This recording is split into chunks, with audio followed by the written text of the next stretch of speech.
Hello friends, M के steno practice YouTube channel पर आपका स्वागत है। आज की वीडियो में दो डिक्टेशन बोली जाएगी।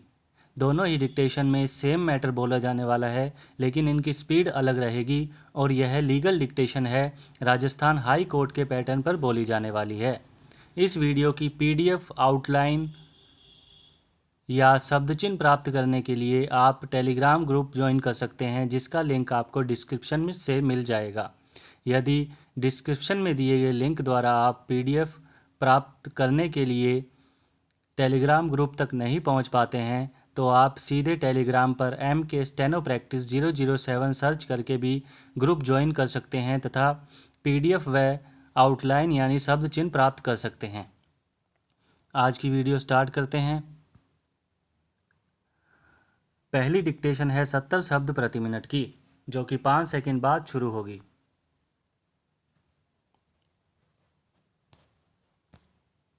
शुरू।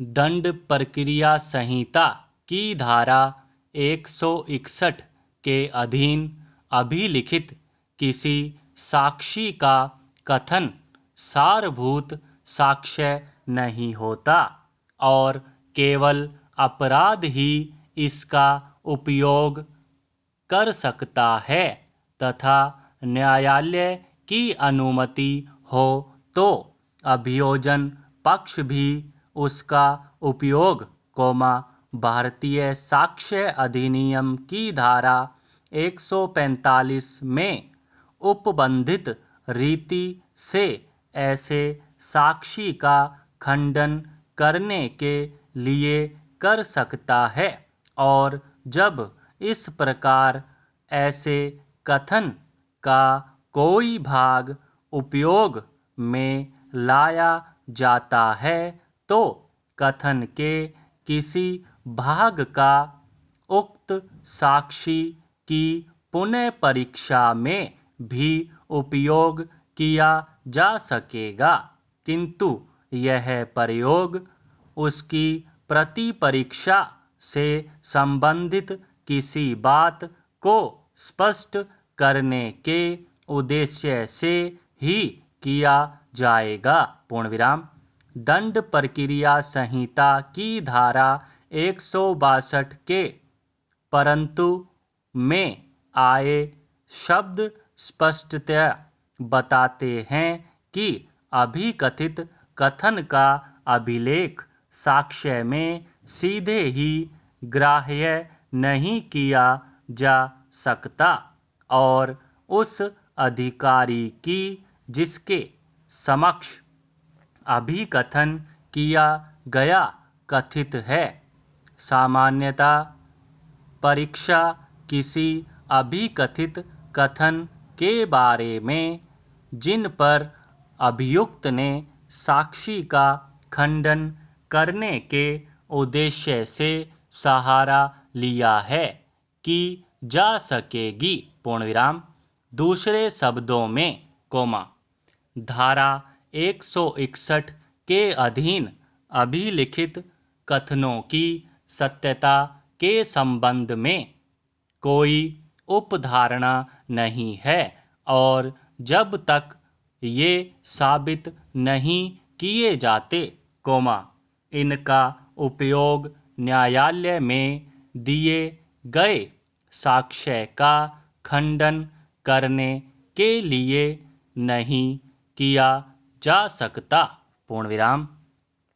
गर्भावस्था में क्षति के लिए बच्चे की ओर से मां के खिलाफ क्षतिपूर्ति का दावा करने के अनेक मामले न्यायालयों के समक्ष आए हैं और न्यायालयों ने अनेक प्रकार के दावों को उचित ठहराते हुए क्षतिपूर्ति अदा करने के लिए मां को उत्तरदायी ठहराया है। पूर्ण विराम। अमेरिका के अनेक न्यायालयों का द्वितीय विश्व युद्ध तक यह मत रहा कि यदि गर्भवती महिला की किसी असावधानी से क्षति पहुँचने पर उसके गर्भस्थ भ्रूण को क्षति पहुँच पाती है, तो इस अकृत्य के लिए शिशु को क्षतिपूर्ति प्रदान नहीं की जा सकती। पूर्ण विराम। परंतु 1946 में बोनबस्ट बनाम कोट्स के मामले में उपरोक्त मत का खंडन कर दिया गया और अब वहाँ अजन्मे शिशु को व्यक्ति माना जाता है। पूर्ण विराम। इंग्लैंड के आजाद व्यक्तियों के हितों और अधिकारों को बहुत पहले से विधिक मान्यता एवं संरक्षण प्राप्त है। पूर्ण विराम। क्लार्क बनाम क्लार्क के मामले में वहाँ के न्यायालय ने कहा था कि भ्रूण को लाइफ टीनेट की मृत्यु के समय जीवित बच्चे के समकक्ष माना जाएगा। इस संबंध में अमेरिका में न्यायालयों ने आजाद व्यक्तियों को समान रूप से व्यक्ति की संज्ञा दी है तथा इंडस्ट्रियल ट्रस्ट कंपनी बनाम विल्सन के मामले में न्यायालय ने इस सुझाव को मानने से साफ मना कर दिया था कि अजन्मे शिशुओं का विधि में कोई अस्तित्व नहीं होता तथा जन्म से पूर्व बच्चे को आय प्राप्त करने का हकदार बताया था। पूर्ण विराम।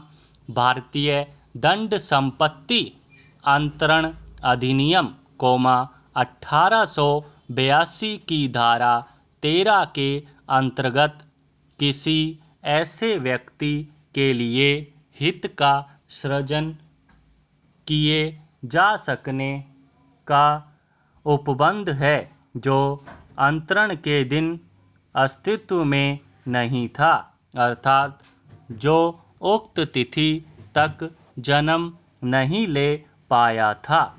इसी प्रकार भारतीय उत्तराधिकार अधिनियम 1925 की धारा 113 के अंतर्गत किसी ऐसे व्यक्ति की वसीयत द्वारा संपत्ति का अंतरण करना संभव है जो वसीयतकर्ता की मृत्यु के समय पैदा न हुआ हो। पूर्ण विराम। 70 शब्द प्रति मिनट की डिक्टेशन समाप्त हुई। अब बारी है 80 शब्द प्रति मिनट की। उससे पहले आप वीडियो को ज़रूर लाइक कर दें तथा प्रेफरेंस में शेयर करें। चैनल पर नए हों तो सब्सक्राइब कर बेल आइकन दबा दें। 80 शब्द प्रति मिनट की डिक्टेशन 5 सेकंड बाद बोली जाएगी। शुरू। दंड प्रक्रिया संहिता की धारा 161 के अधीन अभिलिखित किसी साक्षी का कथन सारभूत साक्ष्य नहीं होता और केवल अपराध ही इसका उपयोग कर सकता है तथा न्यायालय की अनुमति हो तो अभियोजन पक्ष भी उसका उपयोग भारतीय साक्ष्य अधिनियम की धारा 145 में उपबंधित रीति से ऐसे साक्षी का खंडन करने के लिए कर सकता है और जब इस प्रकार ऐसे कथन का कोई भाग उपयोग में लाया जाता है तो कथन के किसी भाग का उक्त साक्षी की पुनः परीक्षा में भी उपयोग किया जा सकेगा, किंतु यह प्रयोग उसकी प्रतिपरीक्षा से संबंधित किसी बात को स्पष्ट करने के उद्देश्य से ही किया जाएगा। पूर्ण विराम। दंड प्रक्रिया संहिता की धारा 162 के परंतुक में आए शब्द स्पष्टतया बताते हैं कि अभिकथित कथन का अभिलेख साक्ष्य में सीधे ही ग्राह्य नहीं किया जा सकता और उस अधिकारी की जिसके समक्ष अभिकथन किया गया कथित है। सामान्यतः परीक्षा किसी अभिकथित कथन के बारे में जिन पर अभियुक्त ने साक्षी का खंडन करने के उद्देश्य से सहारा लिया है कि जा सकेगी। पूर्ण विराम। दूसरे शब्दों में कोमा धारा 161 के अधीन अभिलिखित कथनों की सत्यता के संबंध में कोई उपधारणा नहीं है और जब तक ये साबित नहीं किए जाते, इनका उपयोग न्यायालय में दिए गए साक्ष्य का खंडन करने के लिए नहीं किया जा सकता। गर्भावस्था में क्षति के लिए बच्चे की ओर से मां के खिलाफ क्षतिपूर्ति का दावा करने के अनेक मामले न्यायालयों के समक्ष आए हैं और न्यायालयों ने अनेक प्रकार के दावों को उचित ठहराते हुए क्षतिपूर्ति अदा करने के लिए मां को उत्तरदायी ठहराया है। पूर्ण विराम। अमेरिका के अनेक न्यायालयों का द्वितीय विश्व युद्ध तक यह मत रहा कि यदि गर्भवती महिला की किसी असावधानी से क्षति पहुंचने पर उसके गर्भस्थ भ्रूण को क्षति पहुंच पाती है तो इस अकृत्य के लिए शिशु को क्षतिपूर्ति प्रदान नहीं की जा सकती। पूर्ण विराम। परंतु 1946 में बोनबस्ट बनाम कोर्ट्स के मामले में उपरोक्त मत का खंडन कर दिया गया और अब वहाँ अजन्मे शिशु को व्यक्ति माना जाता है। पूर्ण विराम। इंग्लैंड के अजात व्यक्तियों के हितों और अधिकारों को बहुत पहले से विधिक मान्यता एवं संरक्षण प्राप्त है। पूर्ण विराम। क्लार्क बनाम क्लार्क के मामले में वहाँ के न्यायालय ने कहा था कि भ्रूण को लाइफ टीनेट की मृत्यु के समय जीवित बच्चे के समकक्ष माना जाएगा।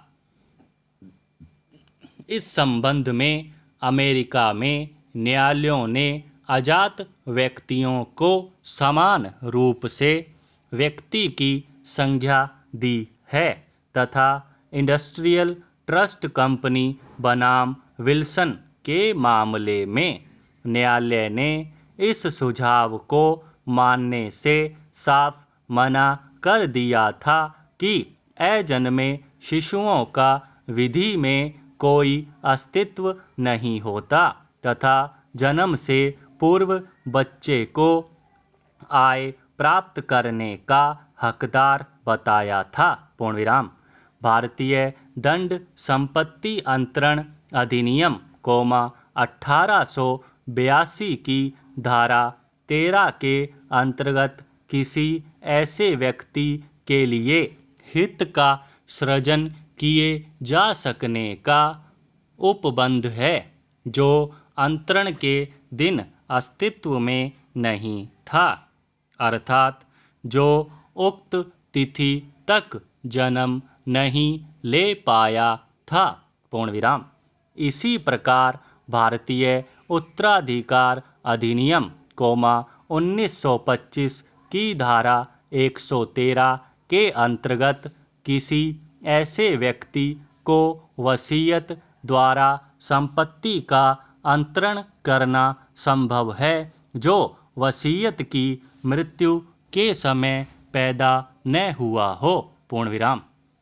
समाप्त। 80 शब्द प्रति मिनट की legal dictation Rajasthan high court के पैटर्न पर बोली गई है। अगर आपको यह वीडियो अच्छी लगी हो तो इसे लाइक करें, अपने फ्रेंड्स में शेयर करें तथा चैनल पर नए हो तो सब्सक्राइब कर बेल आइकन दबा दें। इस वीडियो से संबंधित शब्द चिन्ह, आउटलाइन या PDF प्राप्त करने के लिए टेलीग्राम ग्रुप ज्वाइन कर सकते हैं, जिसका लिंक आपको डिस्क्रिप्शन में मिल जाएगा। डिस्क्रिप्शन में दिए गए लिंक द्वारा अगर आप टेलीग्राम ग्रुप तक नहीं पहुंच पाते हैं तो टेलीग्राम पर MK स्टेनो प्रैक्टिस 007 सर्च करके भी ग्रुप को ज्वाइन कर PDF तथा आउटलाइन प्राप्त कर सकते हैं। धन्यवाद।